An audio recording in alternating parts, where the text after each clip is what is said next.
नमस्कार, मैं हूं पुष्पेंद्र चौधरी और आप देख रहे हैं इंडिया वॉइस खबर। दिन भर में आपका स्वागत है। रुक करते हैं खबरों की ओर। देश में लोकसभा के 7 विधानसभा चुनाव वन नेशन वन इलेक्शन से करवाने के प्रस्ताव को बुधवार को केंद्रीय कैबिनेट ने मंजूरी दे दी। बिल शीतकालीन सत्र यानी नवंबर दिसंबर में संसद में पेश किया जाएगा।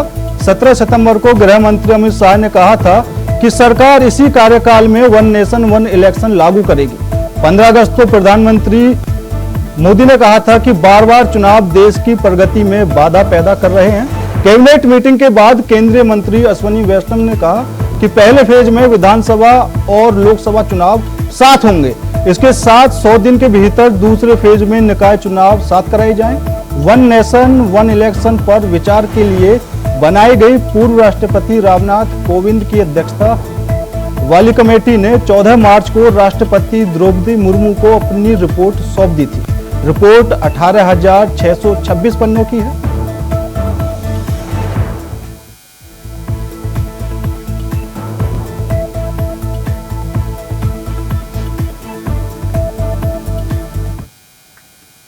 तो वही एक देश एक चुनाव के प्रस्ताव पर केंद्रीय रेल मंत्री अश्विनी वैष्णव का बयान सामने आया है, जिसमें उन्होंने क्या कुछ कहा है वो आपको सुनाते हैं। State relations will make sure that our country grows at a much faster pace, will remove so many impediments which come in the growth of our country. And we have seen there is a huge emphasis among the youth for having common elections, simultaneous elections, so that the progress of the nation keeps moving on unhindered. And we have seen that kind of support from the youth, from various sections of the society. So over next a few months, we will be creating that consensus, and that's why we have very clearly requested everybody that इसमें discussion करिए, detailed discussion करिए, detailed चर्चा करिए, और जो भी विषय आएंगे उन विषयों को address करके आगे बढ़ेंगे. There will be good positive implication, economic implication because of this decision, and we will create consensus, and the entire legal processes, once they are completed, then we can say which will be the appointed date. I'm sure you would have read the report. Report is available on the website, and anybody can download it. It's a public document. So once you read it, you will come to know that there is an appointed date. So once that process completes, process gets initiated, then we will be able to tell which will be the first election. One nation, one election was a thought which was announced well before the general elections of 2024. So anybody who's saying that it because of the election results have actually given us a historic mandate, and that's why we are able to take such historic decisions. And that's why there is a clear thought process that for country's growth, for meeting the aspirations of our people, for making sure that we become a developed country by 2047, whatever needs to be done will be done, and this is one of those major decisions where, as I said, सर्वसम्मति means everybody is on board. Absolutely, मैं एकदम clearly आपको कहना चाहूँगा, हमारी सरकार consultative process में विश्वास करती है, जीवंत सरकार है. We believe in continuously taking feedback. मैंने आपको कई एग्जाम्पल्स पहले भी दिए हैं. We believe that we must take people's opinion in mind into consideration and then decide. So we definitely believe in taking the people along. So I don't think election result should be seen as a barometer of people's feedback. तो वही one nation one election प्रस्ताव को लेकर पक्ष और विपक्ष आमने सामने हैं. अब राजनीतिक बयान भी आने लगे हैं. आपको सुनाते हैं किसने क्या कहा. वन इलेक्शन, नरेंद्र मोदी जी शुरू से ही इसके पक्ष थे. देश के सभी पूर्व चीफ जस्टिसों से चर्चा की गई, देश के मूर्धन्य नेताओं से, राजनीतिक दलों से चर्चा की गई, देश के हर चैम्बर ऑफ कॉमर्स से चर्चा की गई, और आज अंततः कैबिनेट से मंजूरी हो गई. खड़गे की भाषा केवल विध्वंसक भाषा होती है, निगेटिव होती है. ये खड़गे वही हैं जो देश को कहा था कि अगर 20 सीट और आ जाती तो मोदी सहित सबको जेल भेज देता। ये देश के विकास के लिए जरूरी है 1 नेशन 1 इलेक्शन। देश के लॉ एंड ऑर्डर के लिए जरूरी है, क्योंकि 2-3 महीने सारे फोर्स वहां लग जाते हैं। ये देश के प्रगति के लिए जरूरी है। और 1967 के पहले तो खड़गे बताएं ना, राहुल बताएं कि एक देश एक इलेक्शन होता था कि नहीं होता था? उसमें कौन सा नुकसान था? क्यों नहीं नेहरू उस समय इसको रोक दिया था? तो जब एक नेशन एक इलेक्शन 1 नेशन 1 इलेक्शन, ये पॉलिसी दी बेस्ट पॉलिसी है। 27/2018 को लॉ कमीशन को भी हम ये लिखकर दिए थे, और ये जो कोविड कमेटी बनाई गई थी उसके सामने भी मैं खुद गया था, जिसमें हमने इस 1 नेशन 1 इलेक्शन की मुखालिफत की। और हमारा मानना यह है कि this is a solution in search of a problem. ये जो 1 नेशन 1 इलेक्शन की बात नरेंद्र मोदी 2019 से कर रहे हैं। 2019 में जब उनको दोबारा कामयाबी मिली तो उस वक्त ऑल पार्टी मीटिंग हुई थी पार्लियामेंट की, लोकसभा की लाइब्रेरी में। उसमें तमाम पार्लियामेंट में जितने एमपीज थे, लोकसभा राज्यसभा, उनके पार्टी के लीडर्स को बुलाया गया। उस मीटिंग में मुझे अच्छी तरह याद है कि मेरी पार्टी और लेट हमारे जो सीपीएम के लीडर सीताराम येचुरी, हमने इसकी मुखालिफत की थी। तो नरेंद्र मोदी का पूरा गेम प्लान यही है कि नेशनल पार्टीज रहे और दूसरे तमाम रीजनल पार्टीज, छोटे पार्टीज हमेशा के लिए खत्म हो जाए। निर्णय केवल एक गिमिक है, एक प्रपंच है। आसन्न हार दिखाई दे रही है उनको। जम्मू कश्मीर में भी, हरियाणा में भी बुरी तरीके से पिट रहे हैं। जहां उपचुनाव हो रहे हैं उनमें भी भाजपा को हार दिखाई दे रही है। और भाजपा को ये भी लग रहा है, मुझे जानकारी मिली है कि आरएसएस के शीर्ष चर्निंग कैंप में भी ये बात उभर के आई थी कि महाराष्ट्र और झारखंड भी हारने जा रहे हैं। बहुत प्रसन्न हूं, गदगद हूं। राष्ट्र हित में एक बहुत बड़ा फैसला कैबिनेट ने प्रधानमंत्री जी के नेतृत्व में, अध्यक्षता में किया है। हमेशा होने वाले चुनाव देश की प्रगति में बाधक थे। इस देश में और कुछ हो ना हो, 24 घंटे चुनाव की तैयारी चलती रहती है। क्योंकि जो निर्णय कर रहे हैं, ऐतिहासिक निर्णय कर रहे हैं, देश के हित में कर रहे हैं। देश के अंदर लगातार चुनाव होते रहते हैं। एक तो विकास की गति बाधित होती है, दूसरा लोगों के काम नहीं होते, और लगातार लोग चुनाव की प्रक्रिया में ही फंसे रहते हैं। जो आदरणीय प्रधानमंत्री जी ने ये पिछले दिनों एक कमेटी बनाई थी, उस कमेटी की रिपोर्ट भी आई, आज कैबिनेट ने उसको मंजूरी दी है। मैं बहुत बहुत धन्यवाद करता हूं। इससे खर्चा भी कम होगा, विकास की गति भी देश के अंदर। और लगातार इस बात को मेरी पार्टी कहती रही। इस देश में 1 नेशन 1 इलेक्शन था भाई। मोदी जी कोई नायाब हीरा नहीं उठा के ला रहे हैं हम। 1962 के बाद वो माला क्यों टूटी? क्योंकि सिंगल पार्टी डोमिनेंस खत्म होने लगी। उसके बाद कई राज्यों में रीजनल पार्टीज ने, जैसे 67 में संविध सरकारें बनी। आज मैं पूछ रहा हूं कि मुझे मसौदा देखना है, क्योंकि ये टिप्पणी बगैर मसौदा देखे हो रही है। मसौदा देखूंगा। अब मान लीजिए चुनाव होता है, ये 1 नेशन 1 इलेक्शन। उत्तर प्रदेश में किसी की सरकार नहीं बनती है, या बनी हुई सरकार गिर जाती है 10 दिन के अंदर, फिर क्या होगा? आप राष्ट्रपति शासन लगाओगे, राज्यपाल के माध्यम से अगले चुनाव तक व्यवस्था होगी, या फिर चुनाव होगा? ऐसा है कि 1 nation 1 election Bharatiya Janata party और उसका पूरा विचार लोकतांत्रिक इरादों को कभी एक्सेप्ट करता ही नहीं। क्या कारण है कि उनकी मातृ संस्था में कभी इलेक्शन नहीं होते। फिर भी चूंकि कांग्रेस की एक अपनी लाइन आएगी, नेशनल हमारा जो विचार है, कांग्रेस पार्टी देगी 1 नेशन 1 इलेक्शन पे। पर देश में किसी भी सुधार के लिए कभी भी कोई देशभक्त नागरिक मना नहीं करता है, पर संगूफा छोड़ना, देश सबसे बड़ा बेरोजगार है, 10 साल में उस पर तो काम करना था मोदी जी को। किसानों की जो इनकम की बात की थी डबल की, उस पर भी काम करना था। क्या लॉजिक है कि देश में गरीब गरीब होता जा रहा है, अमीर अमीर होता जा रहा है? इलेक्शन नहीं हो सकता, कानून में संशोधन करने पड़ेंगे और कानून में संशोधन करने के लिए इनके पास में पर्याप्त बहुमत नहीं है जो संविधान में संशोधन कर सकते हैं। ये केवल इस तरीके का लेकर के आते हैं जिससे इनकी विफलताओं के ऊपर से ध्यान हट जाए और दूसरी विषय में चर्चा करने लग जाए। इनसे कोई सवाल जवाब नहीं मांगे कि महंगाई का क्या हुआ, बेरोजगारों को रोजगार देने का क्या हुआ। प्रैक्टिकल नहीं दिखता आज के समय से और आज के संविधान की जो व्यवस्थाएं हैं उसके तहत ये प्रैक्टिकल है, संभव ही नहीं है। प्रैक्टिकल की बात ही नहीं है, ये संभव ही नहीं है।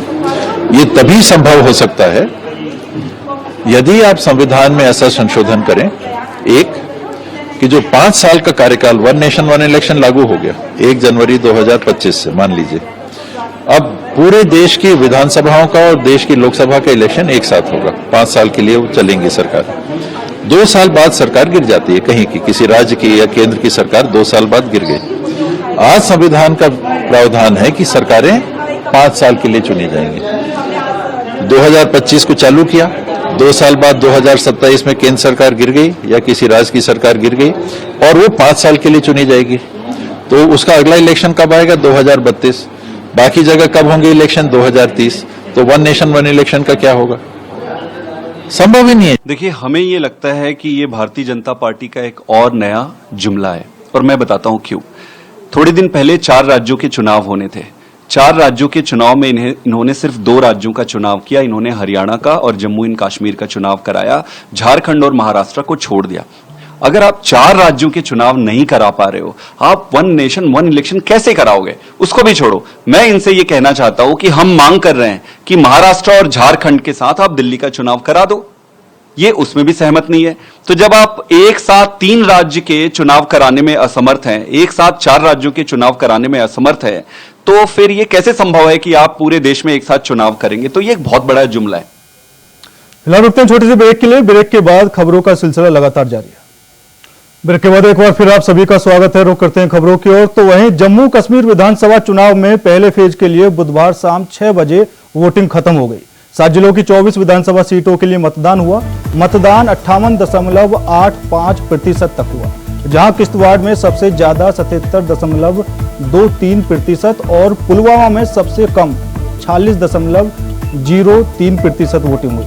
दूसरे नंबर पर डोडा में 69.33%, तो तीसरे नंबर पर रामबन 67.71% रहा, जिसके साथ ही 219 उम्मीदवारों की किस्मत ईवीएम में कैद हो गई।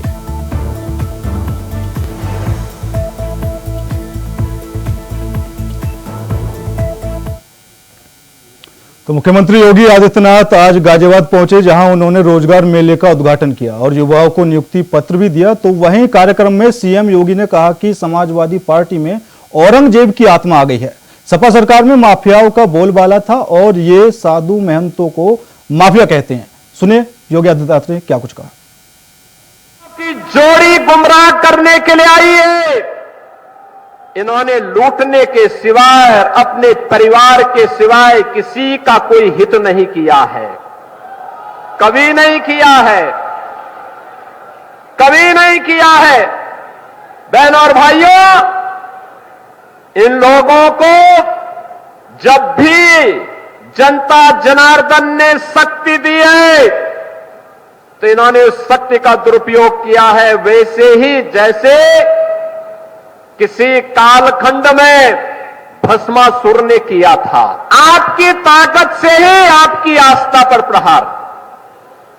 अगर केंद्र में कांग्रेस की सरकार हिंदुओं को दबाने के लिए सांप्रदायिक विरोधी कानून लाने का काम कर रही थी, देश में राम सेतु को तोड़ने का कार्य कर रही थी, अयोध्या में राम मंदिर के मार्ग में बाधक बन रही थी, देश के अंदर कश्मीर में उग्रवाद को पनपा रही थी, देश की सुरक्षा में सेल लगाने का काम कर रही थी, तो समाजवादी पार्टी भी तो उसी के नक्शे कदम पर चल रही थी, उसी नक्शे कदम पे चल रही थी।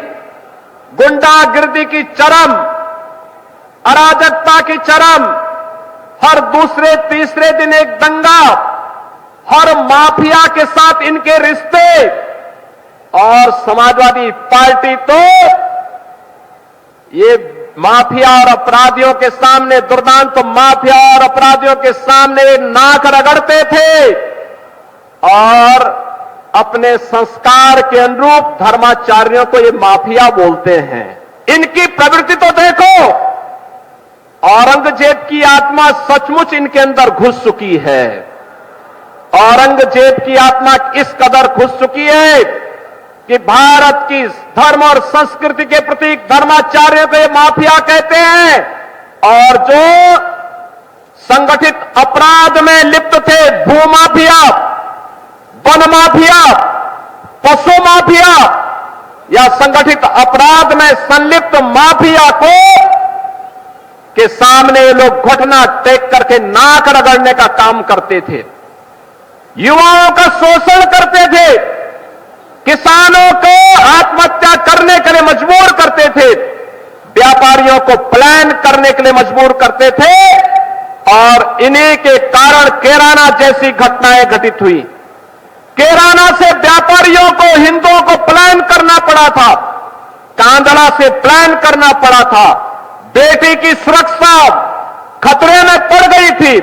लेकिन आज मैं कह सकता हूं कि हमारे उत्तर प्रदेश में, नए भारत के नए उत्तर प्रदेश में आज बेटी भी सुरक्षित है और साथ साथ व्यापारी का भी सम्मान है, युवाओं के लिए रोजगार है, तो साथ साथ किसान भी आत्मसम्मान के साथ आगे बढ़ने का काम कर रहा है। और हमने तो पहले ही कहा है, अगर किसी ने युवाओं के भविष्य के साथ खिलवाड़ किया तो उसके भविष्य के साथ सरकार भी खिलवाड़ करने का काम करेगी। अगर किसी ने युवाओं के सपने में रोड़ा बनने का काम किया तो उस रोड़े को जबरन हटाने का काम करके, उस बैरियर को जबरन हटाने का काम सरकार करेगी, और बैरियर बनने वालों की संपत्ति को जब्त करके गरीबों में बंटवाने का काम भी सरकार करेगी। बहनों और भाइयों, ये गुंडागिर्दी और अराजकता किसी भी स्थिति में स्वीकार्य नहीं। ये नए भारत का नया उत्तर प्रदेश है। नए भारत में आज प्रधानमंत्री मोदी जी के नेतृत्व में भारत दुनिया की तीसरी बड़ी अर्थव्यवस्था बन रहा है। बहनों और भाइयों, भारत का तीसरी बड़ी अर्थव्यवस्था बनने का मतलब भारत के युवाओं के लिए नौकरी की अनंत संभावनाओं को आगे बढ़ाना, युवाओं के सपनों को साकार करने के लिए इस प्रकार की संभावनाओं को आगे बढ़ाना। और इसीलिए प्रधानमंत्री मोदी जी ने मिशन रोजगार के एक बृहद अभियान को अपने हाथों में लिया है। उत्तर प्रदेश में हम लोगों ने अब तक 6.5 लाख से अधिक युवाओं को सरकारी नौकरी दी है। उत्तर प्रदेश के अंदर अब तक हम लोगों ने अपने इन युवाओं के लिए नए सुरक्षा का बेहतरीन माहौल देकर के यूपी में पहली बार 40 लाख करोड़ रुपए का निवेश के प्रस्ताव आए। और सुप्रीम कोर्ट के बुलडोजर कार्रवाई पर रोक के बाद से ही यूपी की सियासत का पारा हाई है। विपक्ष इस फैसले पर कोर्ट की तारीफ कर सरकार की कार्रवाई पर हमलावर है। देखिए इसी पर हमारी खास रिपोर्ट। बुलडोजर की कार्रवाई पर सुप्रीम कोर्ट की रोक के बाद यूपी के राजनीतिक गलियारों में सियासी हलचल तेज हो गई है। सुप्रीम कोर्ट के आदेश के बाद से राजनीतिक पार्टियां फैसले को राजनीतिक चश्मे से अलग अलग तरीके से देख रही हैं, जिसके बाद बुलडोजर कार्रवाई को लेकर यूपी में बयानों की बाढ़ आ गई है। सीएम योगी के बुलडोजर को लेकर यूपी में हमेशा से सियासत हावी रही है, लेकिन सुप्रीम कोर्ट के आदेश के बाद विपक्ष इसे अपनी जीत के तौर पर देख रहा है और सुप्रीम कोर्ट के फैसले को सरकार को आईना दिखाने वाला करार दे रहा है। हम सब चाहते हैं कि इस देश प्रदेश में कहीं कानून को कोई तोड़ता है, कोई जुल्म करता है, उस पर कठोर कार्रवाई हो, कानून की प्रक्रिया है। लेकिन अक्सर हमने देखा था कि सत्ताधारी जो दल हैं ये कहीं ना कहीं अपनी ताकत दिखाने के लिए इस प्रकार के कामों को अंजाम देते थे। अगर कोर्ट ने इस पर रोक लगाई है तो बहुत सोच समझ कर लगाई होगी। हम चाहते हैं कि जस्टिस हो, न्याय लोगों को मिले, लेकिन लोगों को आतंकित करने का, द्वेष की भावना से भेदभाव कर सरकार अपनी ताकत का दुरुपयोग लोगों को डराने के लिए करे या उनको सहम कर जीने का जो एक वातावरण बनाने की कोशिश करती हैं कई सरकारें, उस पर रोक लगाई, अच्छी बात है। आदेश के बाद से ही कांग्रेस प्रदेश अध्यक्ष अजय राय की अगुवाई में कांग्रेस के कार्यकर्ता यूपी की कानून व्यवस्था को लेकर प्रदर्शन करते हुए दिखाई दिए और सरकार को घेरने का काम भी किया। निश्चित तौर से माननीय सर्वोच्च न्यायालय को मैं धन्यवाद देना चाहूँगा और खुले दिल से पूरे कांग्रेस पार्टी के लोग, हमारे साथी कार्यकर्ता इसका स्वागत कर रहे हैं। ये जो बुलडोजर का नया तरीका अपना लिया था ये केंद्र प्रदेश की सरकार ने, योगी जी ने, ये मैं समझता हूँ कि पूरी तरीके से ये दबाने का, लोगों को बर्बाद करने का और पूरी तरीके से लोगों को, अपने विपक्षियों को विशेष रूप से चुन के ऊपर कार्रवाई करने का तरीका अपनाया था। और कानून में बुलडोजर की कोई जगह नहीं है। कानून निर्णय करेगा, कानून तय करेगा कि कौन व्यक्ति दोषी है, कौन निर्दोष है। तो वहीं सपा सुप्रीमो अखिलेश यादव भी शुरू से ही बुलडोजर की कार्रवाई का विरोध कर सीधे सरकार को निशाने पर लेते रहे हैं, जिसके बाद अब ये फैसला सपा सुप्रीमो को खूब रास आ रहा है। मानो ऐसा लग रहा है जैसे सपा सुप्रीमो को उपचुनाव में एक बड़ा राजनीतिक हथियार मिल गया हो। बुलडोजर न्याय नहीं हो सकता है। बुलडोजर अनकॉन्स्टिट्यूशनल था। बुलडोजर लोगों को डराने के लिए था। बुलडोजर जानबूझ करके विपक्ष की आवाज को दबाने के लिए था। मैं धन्यवाद और बधाई दूंगा सुप्रीम कोर्ट के इस फैसले को जिसने बुलडोजर को रोकने का काम किया है। मुख्यमंत्री जी और खासकर उत्तर प्रदेश की सरकार और बीजेपी के लोग इस बुलडोजर को इतना महिमा मंडल कर रहे थे कि बुलडोजर ही न्याय हो गया है। और इनके तमाम कार्यक्रमों में, इनकी रैलियों में इस बात को ये इतना बढ़ा चढ़ा करके लेकर के आते थे जिससे लोगों के अंदर भय पैदा कर सकें। अब जब सुप्रीम कोर्ट का फैसला आ गया है, मैं समझता हूँ बुलडोजर रुकेगा और न्यायालय से न्याय मिलेगा। सपा कांग्रेस के साथ ही बीएसपी सुप्रीमो मायावती ने भी एक्स पर पोस्ट कर बुलडोजर संस्कृति को लेकर चिंता जताई है और कहा है कि बुलडोजर कानून का नहीं बल्कि विध्वंस का प्रतीक है। तो एक तरफ जहां विपक्ष इसे सरकार की किरकिरी करार दे रहा है, तो वहीं सत्ता पक्ष का तर्क है कि सुप्रीम कोर्ट ने अवैध अतिक्रमण पर कार्रवाई करने पर कोई रोक नहीं लगाई है, जिससे साफ है कि योगी सरकार का एक्शन यूं ही जारी रहेगा, क्योंकि हथौड़े अवैध अतिक्रमण पर ही चले हैं। सुप्रीम कोर्ट के फैसले का सरकार स्वागत करती है। हम लोग किसी की निजी संपत्ति पर कोई कार्रवाई सरकार नहीं करती है। सरकारी जमीन पर कोई अवैध कब्जा किया हुआ है और अपराध कर रहा है, अपराध की दुनिया में आकर के उसमें जो है फिर निर्माण कर रहा है, तो उस पर कार्रवाई हो रही है। सुप्रीम कोर्ट निजी संपत्ति की बात कर रहा है। अब सपा बसपा को इसके अलावा करना क्या है? सामाजिक न्याय समिति पर तो बोलना नहीं है, रोहिणी आयोग की रिपोर्ट पर बोलना नहीं है, क्योंकि 27% रिजर्वेशन जो पिछड़ों को है वो बढ़ जाएगा, उस पर तो बोलना नहीं है। देश में एक देश एक राशन कार्ड का कानून बन गया, तो एक देश एक समान शिक्षा पर तो उनको बोलना नहीं है। तो वो लोगों के हित में, गरीब कमजोर लोगों के हित की बात नहीं करते हैं, सिर्फ बिना वजह की बात करते हैं लोग। तो कुल मिलाकर सुप्रीम कोर्ट के फैसले के बाद एक तरफ सत्ता पक्ष इस पर अपने बचाव करता हुआ दिखाई दे रहा है, तो विपक्ष सरकार पर सियासी तीर छोड़ रहा है। मगर एक बात तो साफ है कि सुप्रीम कोर्ट के फैसले के बाद आने वाले वक्त में उपचुनाव को लेकर बुलडोजर पर सियासत खूब हावी होने वाली है। मगर जनता इस बुलडोजर को लेकर क्या सोचती है, उपचुनाव के नतीजे बहुत हद तक इसे बयां भी कर सकते हैं। Bureau report, India voice, Lucknow.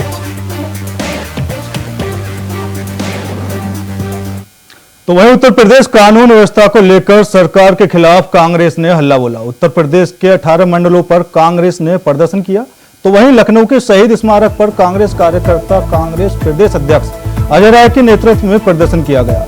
सांसद राकेश राठौर और बाराबंकी से सांसद तनुज पुनिया भी इस प्रदर्शन में मौजूद रहे।